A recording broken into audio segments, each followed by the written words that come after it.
What's the reason psychiatrists tell their patients take vitamin D?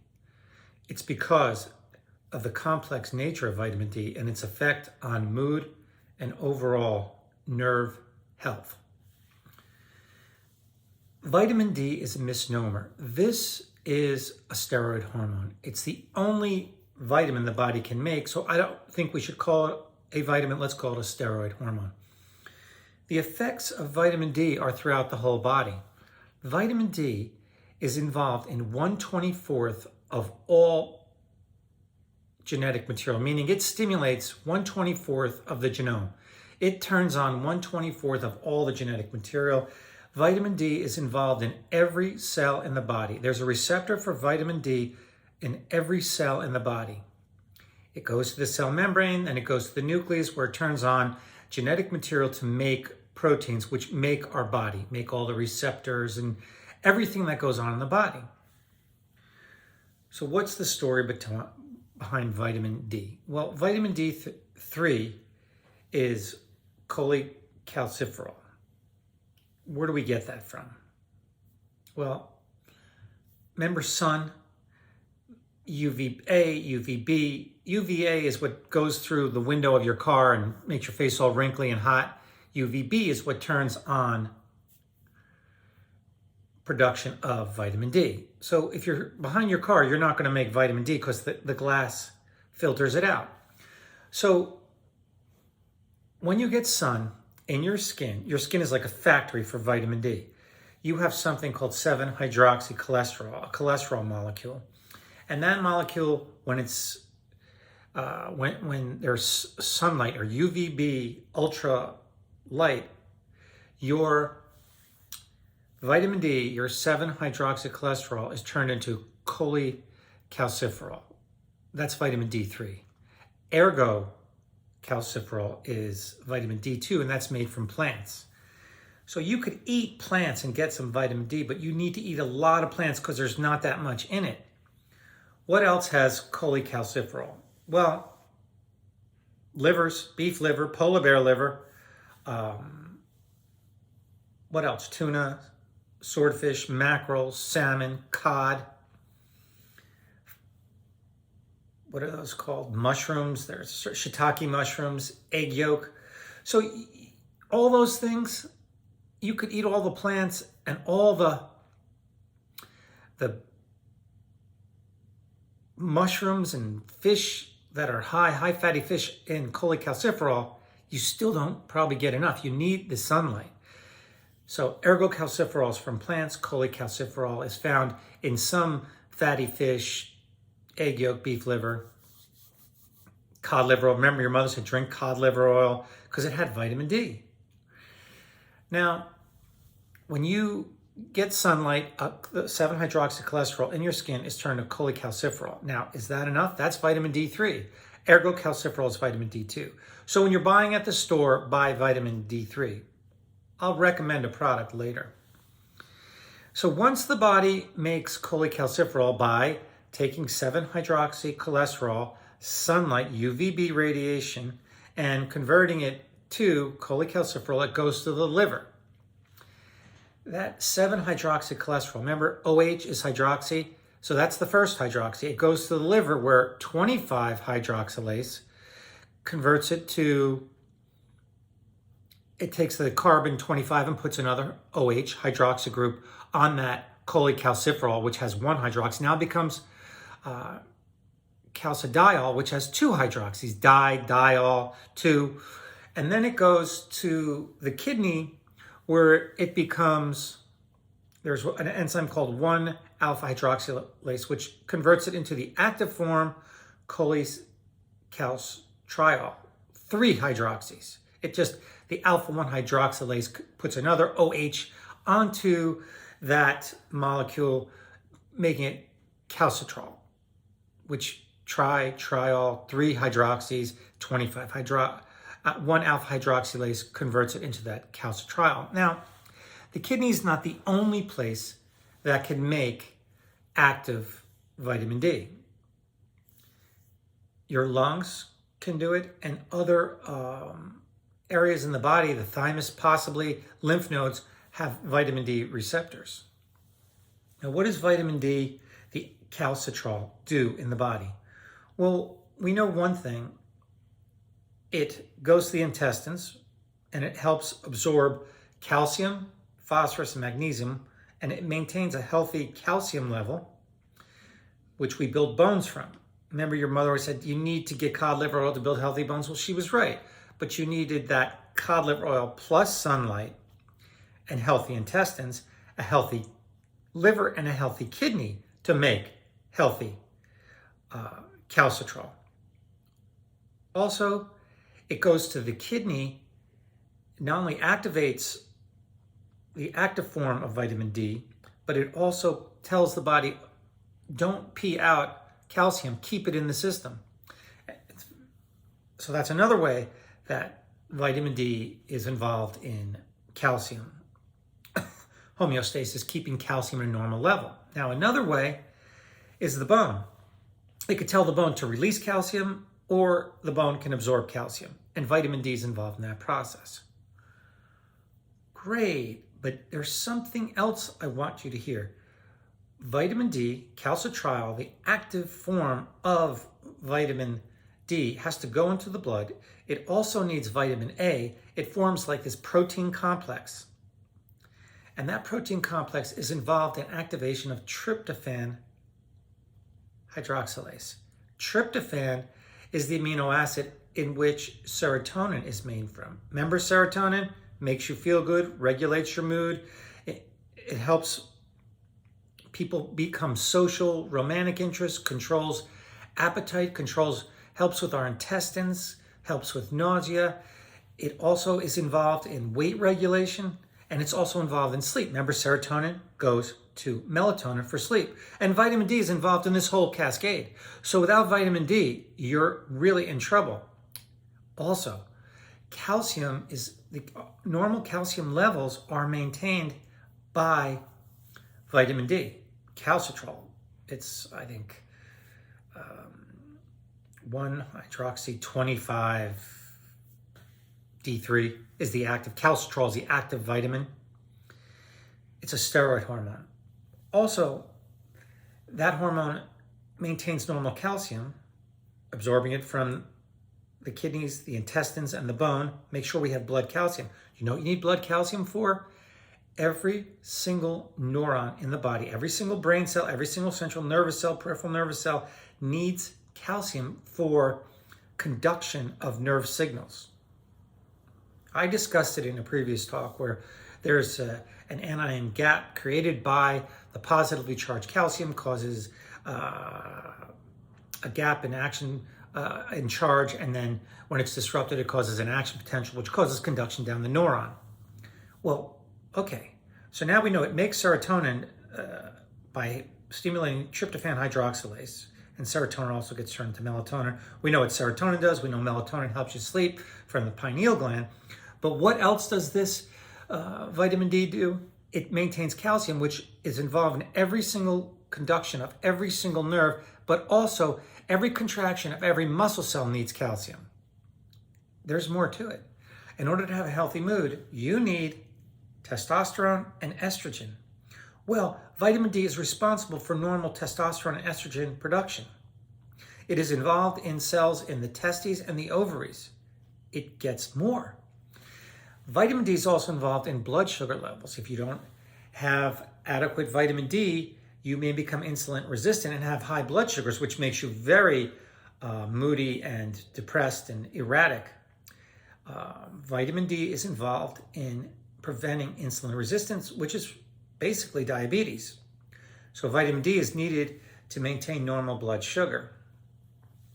Vitamin D, became more well known during this COVID thing. Vitamin D is in the lungs. The cells in the lungs have vitamin D. Why is that? Well, there is a huge immune function to vitamin D.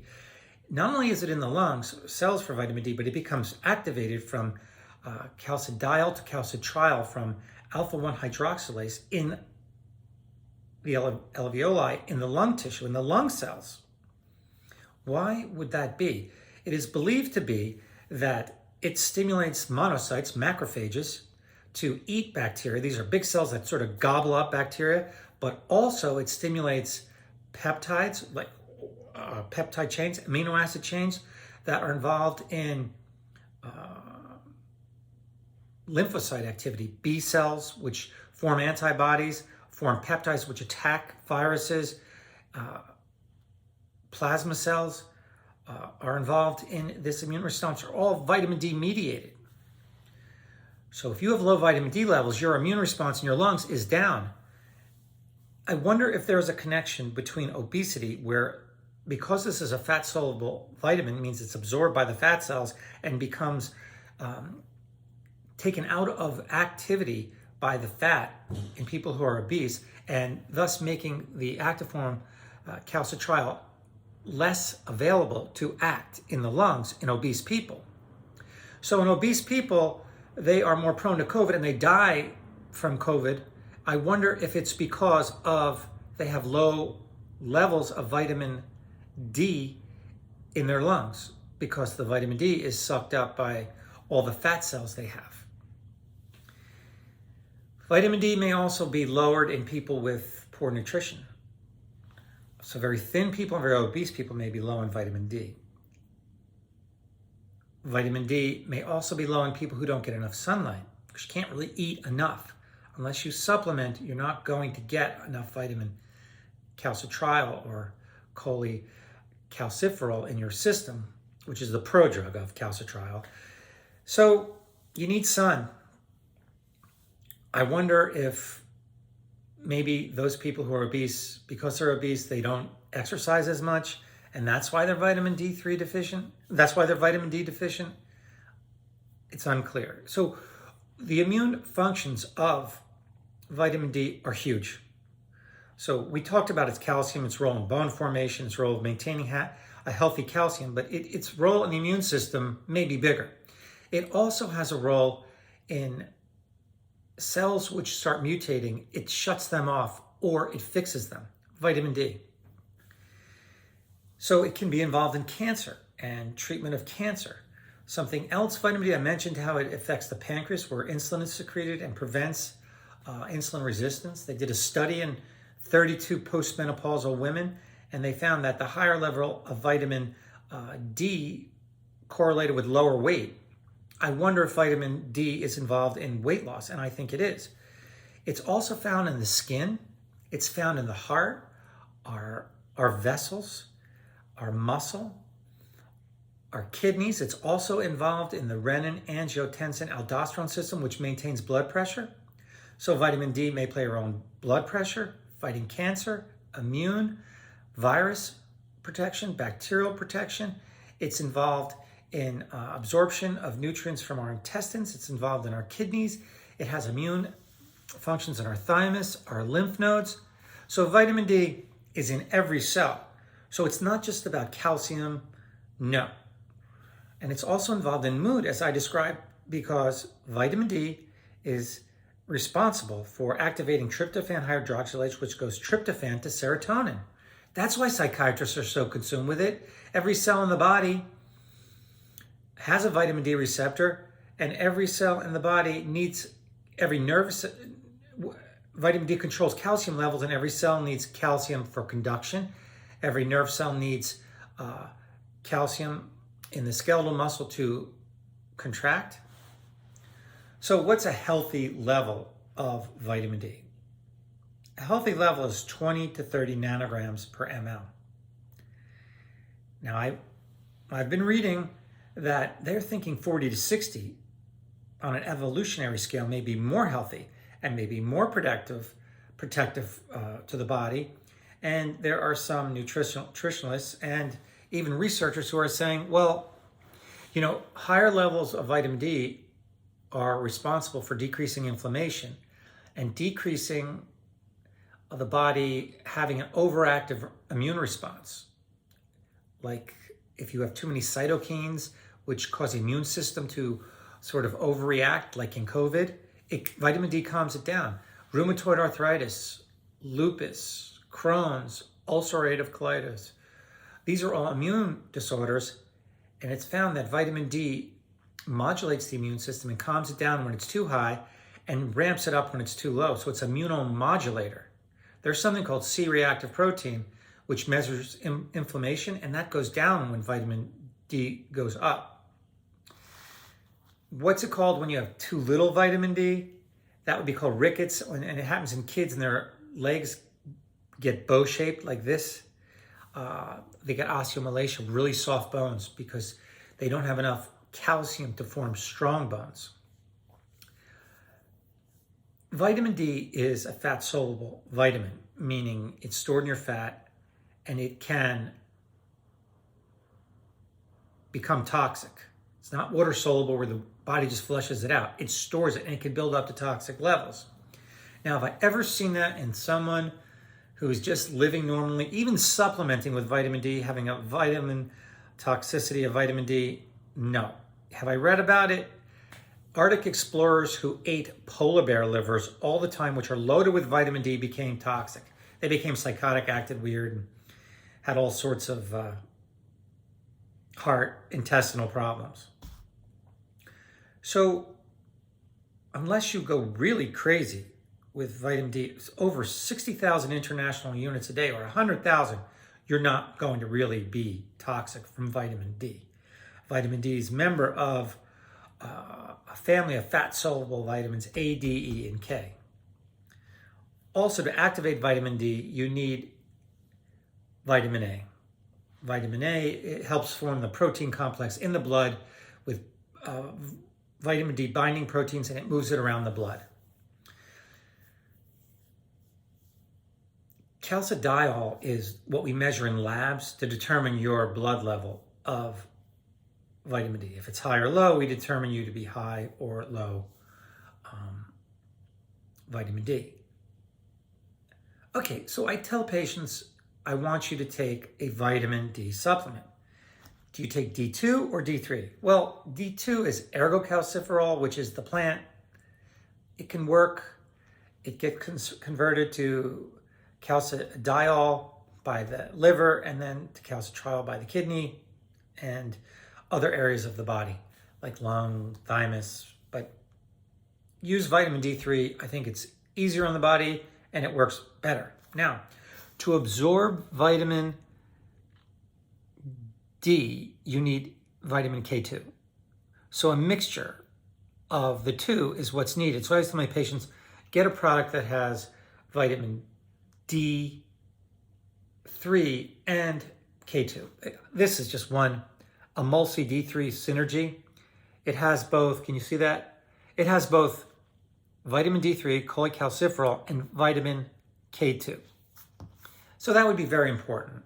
And the reasons I gave why you need to have vitamin D3 in your body when we're treating psychiatric illnesses.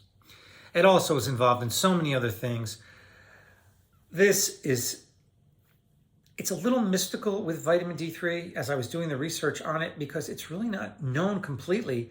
Its effect on the immune system is not completely worked out. Its effect on the heart, its effect on the arteries, the vessels and the veins, it's not that clear.